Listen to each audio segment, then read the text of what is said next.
கொஞ்சம் பேசணும் அப்படின்னு சொல்றாரு. யாருக்கிட்ட? ஆரோன் இடத்திலும் மிரியாம் இடத்திலும் நான் உங்ககிட்ட கொஞ்சம் பேசணும்னு சொல்றாரு.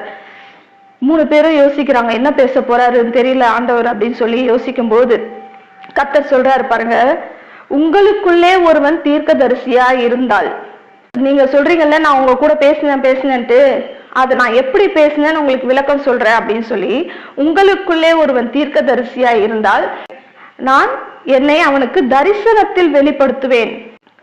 ஒரு தீர்க்கதரிசி இருந்தா தீர்க்கதரிசி கூட கர்த்தர் எப்படி பேசுறாராம்? தரிசனத்திலும் சொப்பனங்களிலும் பேசுகிறார். நம்ம நிறைய வாசிச்சிருக்கோம் இல்லையா? மோசேயின் காலத்துல கூட கர்த்தர் சொப்பனத்துலதான் அதிகமா பேசினாரு. அவன் சொப்பனத்தை கொண்டுதான் என்ன நடக்க போகுது அப்படின்ற காரியங்களை அவன் தெரிந்து கொண்டான். அது போல கர்த்தர் என்ன சொல்றாரு, உங்களுக்குள்ள ஒரு தீர்க்கதரிசி இருந்தா அவன் கூட நான் தரிசனத்திலையும் சொப்பனத்திலையும் பேசுவேன். ஆனா என் தாசன்